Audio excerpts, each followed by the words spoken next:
কাছাকাছি ভূত কাটছে তো একটু আমি বলি, বিশ্বনাথ আমার সঙ্গে যখন প্রথম অভিনয় করেছিল আমি একটা ছোট্ট প্রজেক্টে, সেখানে বিশ্বনাথ কিন্তু ভিলেন হয়েছিল। সেই বিশ্বনাথ কি করে ভিলেন থেকে কমেডিতে পৌঁছে গেলি সেটা চতুর্থ ঘটনা। আমি দুটো জিনিস হিসাব করে দেখেছি।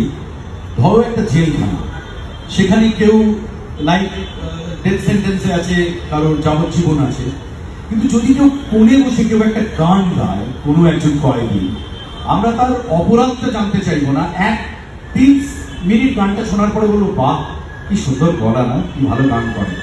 কমেডি এমন একটা জিনিস, আমি টেলিভিশন সিনেমাতে অভিনয় করার আগে দীর্ঘদিন কিছু মানুষের সাথে ছিলাম, সব থেকে বেশি সুভাষিস দার সাথে, তারপরে আমার যার সাথে আলাপ হয় খরাজ মুখার্জির সাথে, এবং রুদ্রনীল ঘোষ এবং কাঞ্চন, ওরা দুজন আমার বন্ধু স্থানীয়, যদিও আমি দাদাই বলি।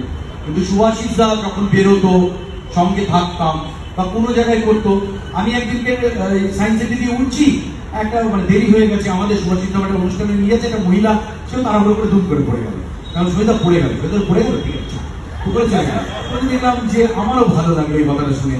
ফরাজদার মধ্যে ফরাজদা একদিন একটা অদ্ভুত একটা বর্ণনা দিত, একটা লোক ওই বেসিনটা তার ভেঙে গেছে, সে হাতে করে নিয়ে যাচ্ছে, সামনে থেকে একটা লোক আসছে, তার পায়ের ওটা তাকে জল করে আওয়াজ হলো, দাদা সরি বলে, সরি বললে হবে, মাথাটা শেষ হয়ে গেল।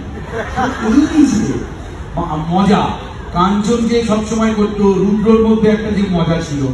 তো আমি দেখলাম এই চট করে জায়গা পাওয়া, আমার চোখের সামনে আবিষ্কার হচ্ছে রুদ্র, যে 1 নম্বর মেজবাড়ির পরে রুদ্রর অসম্ভব একটা পরিবর্তন।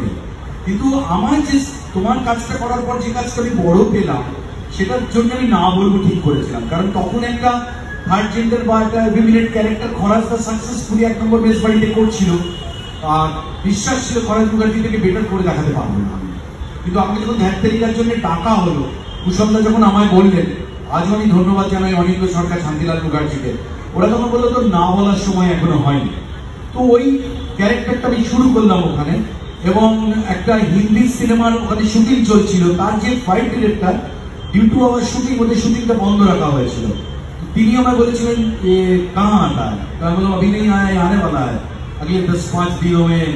तो बोलो जी मुझे नहीं पता आपके लफ्ज अब क्या बोल रहे थे वो सीरियल में, पर मैं ये कह सकता हूँ it will be hit, definite आपका कैरेक्टर हिट हो जाएगा। তো তারপর ধ্যাত্তেরিকার পরে তো একটা অন্য ঘটনা ঘটে গেল, পুরস্কার এলো, তুমি তোমার হাত ধরেই বলবো, তোমাকেই সামনে রেখেছিলাম, টেলি সম্মান শুরু করেছিলে, তার প্রথম বছর আমরা অ্যাওয়ার্ড পেলাম বেস্ট কমেডিয়ানে। তারপর আস্তে আস্তে বাংলা সিনেমায়, তার জন্য সবাইকে ধন্যবাদ জানাবো স্বপন চান মহাশয়কে।